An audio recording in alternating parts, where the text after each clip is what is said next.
and know when to cut your losses. Yes, know when to hold them, know when to fold them. You know, I mean, it's like, hey, this relationship isn't getting us anywhere. We're just bickering. We're not having fun. We're not doing what.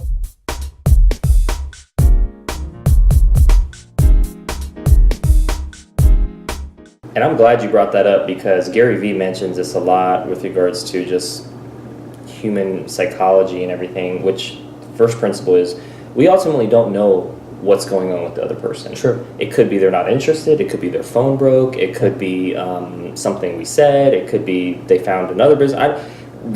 Gary Vee, he talks about there could be 700 or 7,000 reasons why something could happen. And if we don't know, I think it's important for us to not give up on a relationship that we value, and number one, and number two, seek understanding so we can find the truth to fill in the gap that we may be trying to fill in with our head in a reason that may not be fully accurate. I've done that a lot, and I've been wrong a lot. Like, hey, this person isn't responding back to me because I think it's for this reason, and really it's, and I might even have 3 or 4 reasons in my head, and when I actually seek understanding and get back around to hearing that person, it's actually none of those reasons, and it's like, wow, I was really off on that, so I think having the humility to admit that sometimes we may not always be right, and what we think, we need to get the truth, we need to seek understanding, and to your other point is, how do we know when a business partnership ends?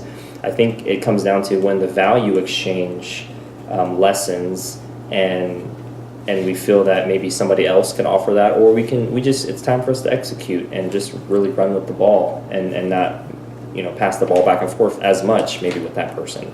Absolutely. And I'm looking here, this is a book that is actually from Grant Cardone, and he talks about something called the follow-up system in here. And I can't seem to find the page right now, but I was just thinking of it because it was the perfect thing he talks about what it takes, or how many times you reach out to somebody before they actually end up doing anything. And it's most of the time people end up stop following up with somebody within the first 3 to 4 times. Yeah. You don't get a call back, you don't hear anything, so you stop. And he says, we're actually 80% of your business is closed after the 8th time of reaching out to somebody, or the 8th to 12th time that they said no. Like not that they just didn't answer your calls, but they physically said no. Simply because no does not mean I'm not interested. I mean, it could be, but for a majority of the time, the time is not right now. It's not now. It's not now. So it's not just no in general. And, I apologize. I thought I would be able to flip to it real quick. But he has an entire breakdown system of the first time in the schematics of how many times he actually will go through something and talk to somebody before it's no longer, then he knows for sure that it's just not going to happen. But he goes all the way to 12 times, I know that. And once it's at the 12th time, it ends up being an 80% closing ratio. The first, you're looking between like 10 and 40% of actually being able to close within your first 8 attempts of saying, hey, X, Y, or Z. Yeah, and I think for me, I've been learning a lot from Gary Vee and other people, and it's the ability to, I think there's a balance. It's like, we know that it's going to take 6 to 12 or 8 to 12 or whatever, it's going to take a lot of touches with somebody to kind of get enough on their good side where they make a purchasing decision or go with us on a whatever business opportunity or something like that potentially. But at the same time, there's a point at which it doesn't make sense to continue to pursue because it's a waste of both people's time. True. And I think getting a good vibe, making sure values are aligned, with our faith, our family, our health, what we value from, my main core values are Christianity, veganism, and entrepreneurship. And so if I see somebody with one or more of those values and they see the value in interacting with me or me helping them, then it's a really good win-win. Yeah. And so, I look for those values and belief systems to be similar because it means there's always going to be something we can come back to the table on and really, feast on, right? And so, because I know they're bringing something to the table too. But if not, maybe they can learn, or at least an openness to learn, I think is maybe a 4th element, or maybe a fitness would be a 5th. But that's cool. And, I know what I'm looking for and I know what I offer. But yeah, to your point, I think to summarize everything, business partnerships ideally will stand the test of time through the ups and downs and last to the point where both people feel like they're getting enough value out of it. Yeah.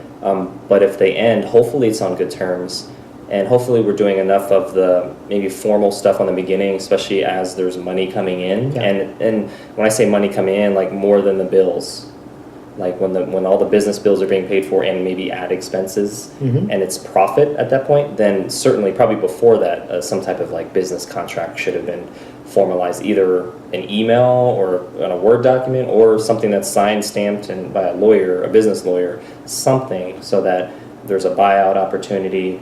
There's here's how profits and costs are going to be divided, and here's what happens with workload if it changes, who's doing what. So there needs to be some flexibility built in there, but also some structure and formality to make sure the business partnership runs smoothly. Absolutely. Whether it's your spouse, or if it's a friend, or past coworker, or previous coworker, I think those are all important to have.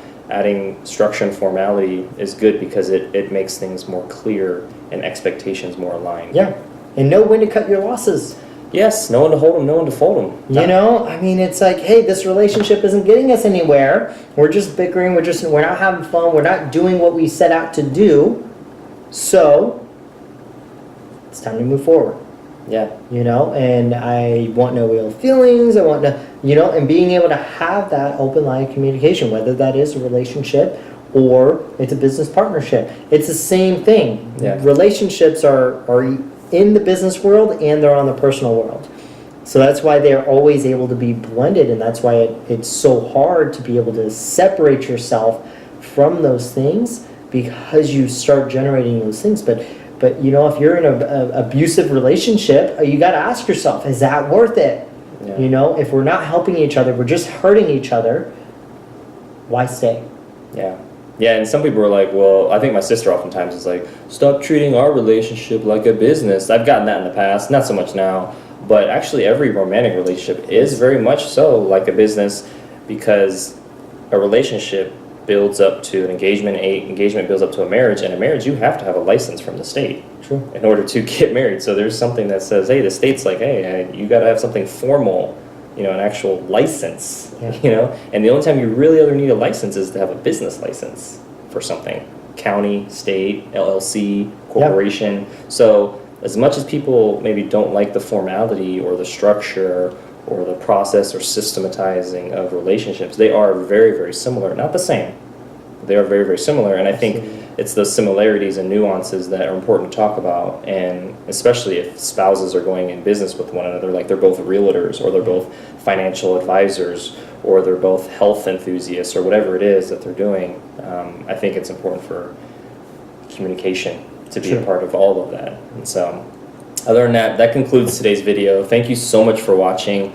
Leave a comment below with a business partnership that has worked out really well for you, whether it's as an employee, maybe you're working with a vendor, or as an entrepreneur startup and you have a business partner, or you're working with a supplier yourself, and maybe something that hasn't worked out. So whether it's worked out well or hasn't, what do you think some of those elements were?